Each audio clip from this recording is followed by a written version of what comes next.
네, 잔멸거진 2부 우리 학부모님들을 위한 시간입니다. 우리 아이의 진로 지도 방법을 알려드리는 시간이죠. 오늘 도움 말씀 주실 진로 직업 상담사 허재인 선생님 모셨습니다. 안녕하세요. 네, 안녕하십니까. 네, 반갑습니다. 네. 날이 무더운데 이럴 때일수록 또 학부모님들 집에만 있다 보니까 더더욱 고민만 드는 시기인 것 같습니다. 네. 오늘 학부모님들을 위해서 어떤 이야기를 전해주실 건가요? 네, 제가 지난 시간에 잠깐 이제 진로 불안감에 대해서 잠깐 말씀을 드렸었습니다. 네. 근데 이제 진로 불안감 같은 경우는 아이들이 대부분 불안하기 때문에 뭔가 그 고학년이나 초등학교 고학년이나 중학교 올라가면서부터 갑자기 사춘기 겪으면서 아무것도 하기 싫다. 그런 무기력감. 아무것도 안 하고 집에만 있으려고 하고 하는 그런 아이들. 그다음에 이제 뭐 컴퓨터 쪽에 막 컴퓨터에만 빠져가지고 계속 게임만 하고 뭐 이런 친구들 많이 생겼잖아요. 근데 그랬을 때 우리 애는 아무 생각이 없는 것 같아요. 진짜 무슨 생각으로 사는지 모르겠습니다. 라고 하소연하시는 부모님들이 많으세요.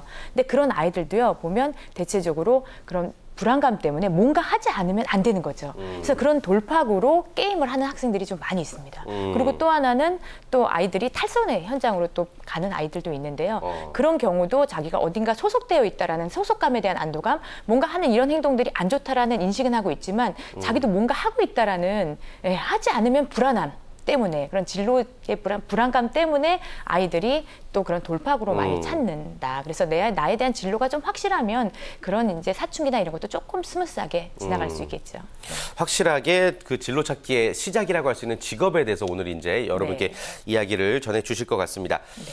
어른들도 불안한데 아이들은 본인들은 얼마나 불안할지, 그리고 또 사춘기인데 확실히 목표가 뚜렷하면 그런 불안한 심정도 없지 않을까 싶어요. 좀 그런 면도 있긴 있죠. 네. 그렇지만 아주 뭐 진로가 뚜렷하다고 해서 그래서 불안감이 없는 거냐? 그건 또 아닙니다. 목표가 있어도. 네. 대부분 이제 이런 것들을 유형을 따라서 진로에 대한 불안감이나 직업 선택에 대한 불안감으로 나누는 학자들 유형이 여러 가지 있는데요. 그 중에서 이제 보딘에 대한 거를 이제 말씀드리면, 보딘이라는 학자가 얘기한 걸 말씀드리면, 그 의존성, 그다음에 정보 부족, 그다음에 내적 갈등, 선택의 불안, 그다음에 확신의 결여 같은 형태로 이 불안의 형태가 나타난다. 그다음에 이제 어떤 걸 택해야 될지에 대한 불안이 나타난다고 하는데요. 의존성은 뭐냐면 일단 누군가 나에 대한 진로를 찾아주겠지, 나의 직업을 찾아주겠지라고 너무 의존하는 사람들이고요. 그다음에 정보에 대한 부정은 그야말로 정보가 없어서 내가 어떻게 해야 될지 몰라서, 대부분 우리 부모님들이 또 그러시겠죠. 어떤 식으로 가야 될지 몰라서 이제 생기는 것들, 불안이 정보에 대한 부족이고요. 그다음에 내적 갈등은 부모님이 선택한 진로랑 내가 선택한 진로에 대한 갈등, 내적 갈등이죠. 자아 갈등 같은 게 일어나는 거고, 선택에 대한 불안은 일단 뭘 선택해야 될지 불안한 거예요. 그래서 찾아와서 상담하시고 하시면서 어떤 걸 선택해야 될지에 대한 거를 좀 이렇게 결정해 달라라는 분들이 계시고, 또한 확신의 결혼은 일단 선택은 했습니다. 선택은 해놓고 이게 맞는 선택인지 아닌지 확인을 받고 싶어서 상담으로 오시는 그런 분들이 대부분 좀 많이 있으시죠. 그렇군요. 네. 아무래도 사춘기를 겪는 아이들의 경우는 그 진로에 대한 불안감이 굉장히 큰 원인이 아닐까 생각이 드는데, 부모님들이 그 원인을 알아야 제대로 진로 지도를 해줄 수 있겠죠. 그렇죠. 근데 솔직히 부모님들도 아직은 비전문가시고 잘 모르시기 때문에 그걸 어떻게 뭐 좋게 해결하는 방법이 뭐가 있을까 많이 고민을 하시잖아요. 그리고 또 이제 이 사춘기 겪다 보면 부모님들도 너무 힘드신 거예요. 근데 이 사춘기를 어떻게 잘 보내느냐, 진짜 진로가 조금 뚜렷한 학생들은 확실히 사춘기를 넘어가는 것들이 좀 스무스하게 넘어가는 건 확실합니다. 근데 이제 이때 좀 이렇게 뭐 아이들이 좀 그 사춘기나 이런 거를 너무 심하게 넘기는 아이들이 주변을 다 휩쓸고 가죠. 부모님들도 너무 힘들게 하고. 그러니까 이제 그러면서 부모님들 나도 모르겠다 하고 이제 포기하고 이런 경우가 조금 있는 것 같아요. 그래요. 저 같은 경우도 지금 뭐 직업이 이제 MC, 리포터, 방송인인데 원래 하고 싶었던 직업은 또 따로 있긴 있었거든요. 그러니까 하다 보면서 이제 점차 그 타겟을 좁혀가는 과정이다라는 생각이 들었는데, 그때 부모님들의 어떤 반대 때문에 더 어려웠던 그런 경험이 있긴 있거든요. 딱 봤을 때 직업이라는 게 나에게 맞추느냐 또 남의 기준에 맞추냐도 중요한 것 같아요. 그래야지만 나의 행복감과 만족이 다른 것 같아요. 눈치를 보며 직업을 정하면 좀 힘들지 않나 싶어요. 그렇죠. 여기서 저 직업에 대한 얘기가 나왔으니까 이제 직업의 정의를 확실히 좀 알고 계세요? 직업의 정의.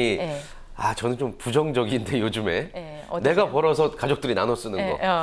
그렇죠. 이제 직업이라고 하면 어머님들이 정확한 진짜 직업에 대한 정의를 잘 모르고 계세요.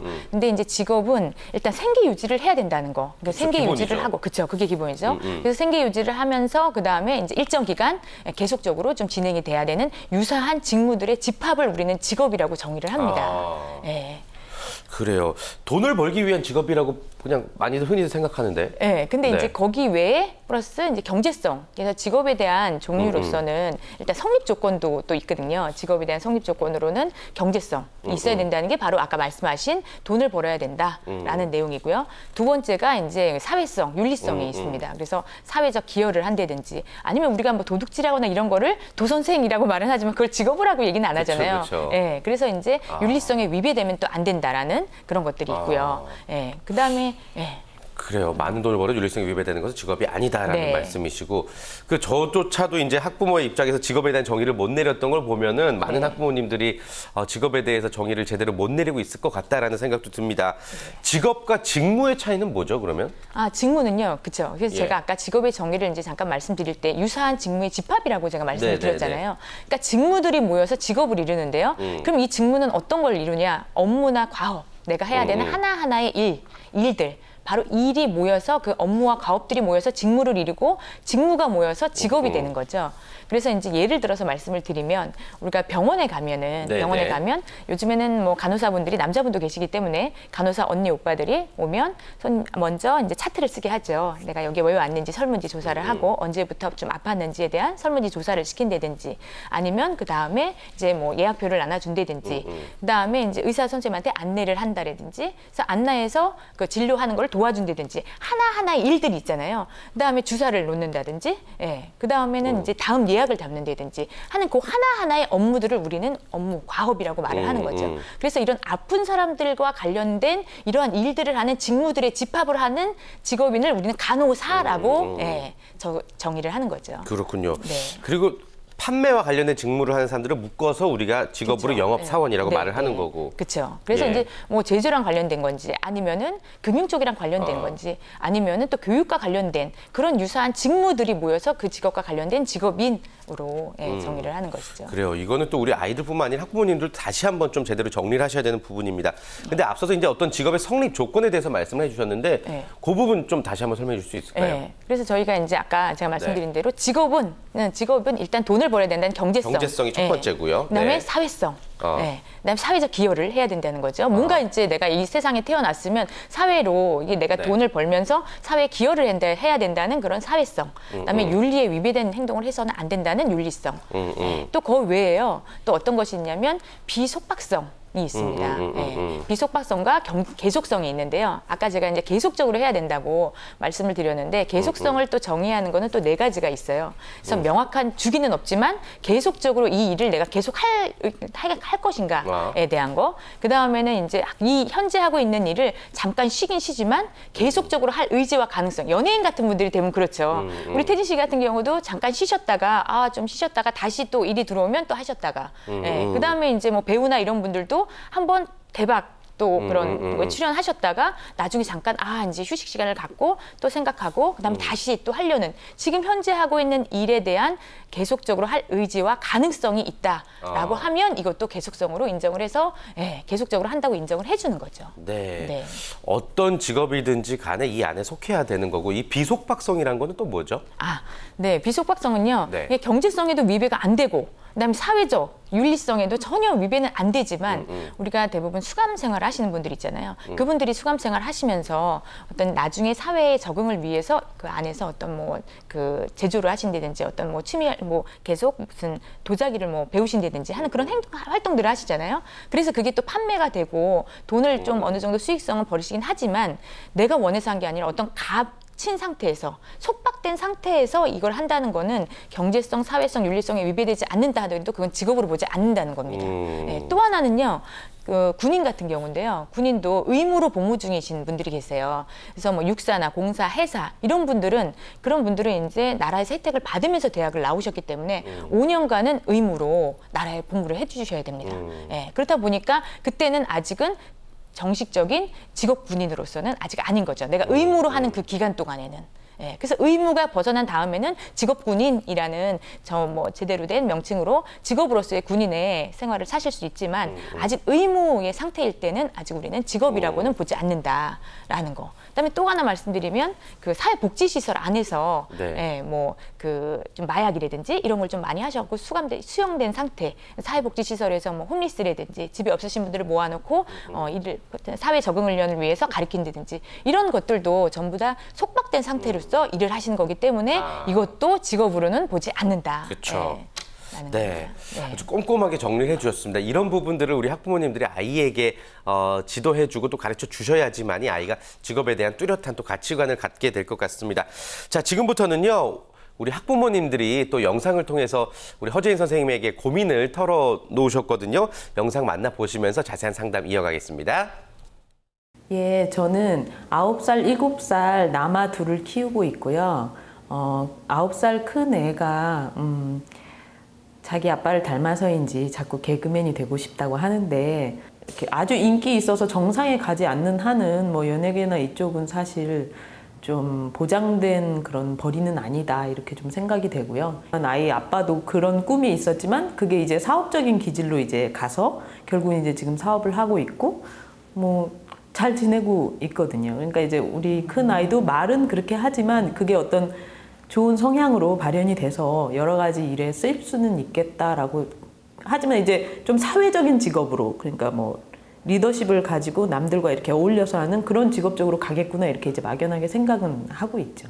사실 이 아이가 이제 개그맨을 하고 싶다는 거는 남의 주목을 받고 굉장히 이제 자기가 웃겨주고 남이 이렇게 반응해주고 이걸 굉장히 좋아한다는 얘기인데 그러다 보면 아무래도 학교에서건 학원에서건 장난의 아주 한 중심에 있게 되는 거죠. 우리 아이가 항상 지금 그걸 어떻게 정말 할 거면 어떻게 키워줘야 될지 그리고 또 사실은 저는 원하는 진로는 아니기 때문에 이걸 어떻게 이제 다른 방향으로 승화시킬 수 있을지 그런 게 일단 고민입니다.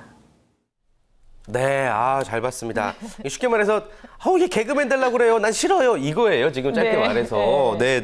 좀 어떤 도움을 드려야 될까요, 저희가? 근데 제 어머님에 대한 불안은 뭐냐면요. 이제 안정적이지 않다라는 거죠. 직업이. 직업이 안정적이지 않고. 그리고 탑스타가 될 확률도 적고. 그렇죠. 또 잘 되면 대박이지만 아니면 너무 또 자기 진로 불안정하지 않을까라는 것도 있고 또 하나는 지금 어머니 말씀하신 게 학원에서 혹시 말썽을 부리면서 학원에서의 말썽꾸러기의 그 원인, 핵심으로서 하지 않을까라는 그런 고민이신데요. 아직 어리기 때문에 누군가의 주목을 받고 싶어 하는 거는 그건 당연합니다. 그리고 이제 이 아이가 또 아버님의 역할이 있으셔서 아버님이 재밌으신가 봐요. 그래서 집안 분위기나 이런 것들이 어머님 말씀을 통해서 확 어떤 느낌인지 확 와닿아요. 그래서 아버지하고도 되게 재밌게 놀고 하면서 생긴 그런 성향인 것 같은데요. 지금은 키워주셔도 좋습니다. 이게 더 좋은 방향으로 리더십이나 어떤 이제 사람들을 좀 이끌어주고 또 그 사람들의 마음을 좀 달래주고 이 사람들한테 내가 기쁨을 준다는 거에서 행복을 주는 더 마음씨 착하고 좋은 인성이 갖춘 아이로 자랄 수 있기 때문에 요거는 키워주시는 거는 별 문제 없고요. 근데 어머니가 너무 강요하시다 보면 아까 말씀드렸던 내적 갈등, 내가 하고 싶은 진로랑 부모님이 원하는 진로에 대해서의 어떤 갈등 상황으로 인해서 아이가 커가면서 또 이 사춘기 또 심하게 겪을 수 있기 때문에 이거는 너무 심하게 강요는 안 하셔도 되고 그리고 지금은 약간 어떤 환상이 있을 시기입니다. 내가 이렇게 환상이 있기 때문에 그거는 자라면서 얼마든지 변해가고 있기 때문에 걱정은 안 하셔도 되는데 하나 아이한테 약속을 할 거는 공부 시간이나 어떤 이제 그 규제된 상황 안에서 그때 너의 이런 돌출된 행동이나 이런 것들이 다른 사람한테 피해가 될 수 있다라는 거 그런 이제 규제 이런 거는 얘기해 주는 거는 좀 좋으시죠. 네, 좀 어떤 다른 사람에게 피해를 주지 않는 선에서 아이의 어떤 꿈을 그냥 바라만 보고 지켜만 보는 것도 하나의 방법이 될 수 있을 것 같고 그리고 계속해서 꿈이 바뀔 거예요. 어머니 너무 걱정하지 않으셔도 될 것 같다는 생각이 들고 질문을 하나 더 주셨다고 합니다. 어떤 질문인지 영상 통해서 또 만나보겠습니다. 아이가 아무래도 아빠를 꼭 닮았어요. 저희 큰애는 성격도 그렇고 외모도 그렇고 그러면 사실 이 자기를 닮은 아이를 가장 잘 이해하고 도와줄 수 있는 사람이 이제 아빠인데 제 입장에서는 물론 아빠들이 바쁘지만 조금 더 참여를 해서 내가 어렸을 때 이 똑같은 성격이었는데 이때는 이렇게 생각했고 이때는 이렇게 생각했다라고 이제 본인도 이제 시행착오를 겪은 그 점을 기반으로 해서 이렇게 아들을 잘 이렇게 코치를 해줬으면 좋겠거든요. 좋은 점은 이렇게 살려라.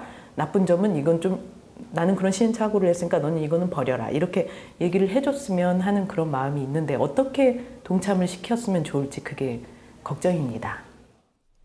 네, 아이가 아빠를 많이 닮았기 때문에 아빠가 또 지도를 하는데 좀 유리한 점이 있겠지만 정작 사실 대부분의 진로 지도가 엄마 위주로 되어 있어서 네. 이 전체 아빠들에게 또 해드릴 수 있는 조언일 것 같기도 한데요. 네, 맞습니다. 그래서 이제 또 이게 어떻게 보면은 부부싸움의 원인이 되기도 합니다. 어머니는 이제 주변에서 많이 듣고 이거 시켜야 된다, 저거 시켜야 된다 하는데 아버지들은 모르죠. 거기에 네. 참여가 안 돼 있으니까. 근데 남자들과 여자들의 성향을 보면요. 남자들은 결과 중심적이세요. 그래서 뭔가 우리 아이를 열심히 시켰을 때 얘가 상을 받아왔다든지 어느 대회에서 뭔가 했다든지 하면 아빠들은 아, 얘가 진짜 좀 뭔가 하고 있고 우리 부인이 시킨 게 낭비가 아니었구나. 네. 진짜 뭔가 잘하고 있구나라고 좀 판단을 하세요. 네. 근데 이런 결과가 나오기 전까지는 그거 왜 시켜? 그 쓸데없는 거 왜 시켜? 그것도 밖에서 돈 버시기 힘들잖아요. 그러니까 그런 면에서 약간 이제 갈등이 생기시는데 맞아요. 조그만 사소한 거라도 어떤 결과물을 어머님이 조금 더 영리하게 하시려면 결과물을 좀 당근을 제시해서 줘라. 네, 당근이죠. 이런 결과를 제시를 했고 그다음에 네. 우리 아이가 어떤 대회에서 한 3등을 했다든지 아니면은 이걸 하려고 좀 열심히 하고 있다라는 그런 내용들을 아빠한테 제시를 하시면 또 모임도 같이 부모님들이 엄마만 나가시는 것보다는 아빠들과 같이 부부 모임 있죠. 그런 모임들을 통해서 아 이쪽 아빠는 이렇게 아이한테 관심을 가지고 이렇게 지원해주고 있구나 하면서 경쟁심 유발도 살짝 필요합니다. 네. 네. 그래서 이제 좀 하다 보면 아버지들이 오히려 더 나서셔서 더 알아보시고 가끔 보면요 체험 활동이나 이런데 아버님이 모시고 데리고 오는 그런 네, 집도 있어요. 아빠가 데리고 오는. 네. 이게 자연스럽게 어떤 좀 강제적이 아닌 자연스럽게 아빠가 참여할 수 네. 있는 방법들을 지금 아주 현명한 방법들을 소개를 해주신 것 같습니다. 많은 참고가 되셨길 바라고요. 자, 끝으로 우리 아이의 행복을 위해서 오늘도 열심히 불철주야 노력 중이신 우리 학부모님들을 위해서 조언의 말씀해 주시죠. 네. 어머님들 진짜 아이는요 혼자 키울 수 없고요. 이렇게 아빠랑 같이 동참해서 키우는 게 진짜 중요합니다. 아까 잠깐 상담하신 분 사례로도 말씀을 드렸지만 아버지한테 같이 동참하실 수 있는 유일한 방법은 뭔가 결과물, 그 다음에 같이 한번 해서 이 아이가 얼마나 열심히 하고 있는 그런 모습들을 보여주시는 게 하나의 방법이기도 하거든요. 그래서 아버님하고 그 다음에 이제 어머니가 같이 대화를 통해서 많은 대화를 통해서 우리 아이의 성향이 어디에 있는지 같이 고민해 보시는 그런 방법들 고민하시면 좋을 것 같습니다. 네, 좋습니다. 오늘의 진로 교육은 여기까지 하겠습니다. 허재인 선생님 고맙습니다. 네, 감사합니다.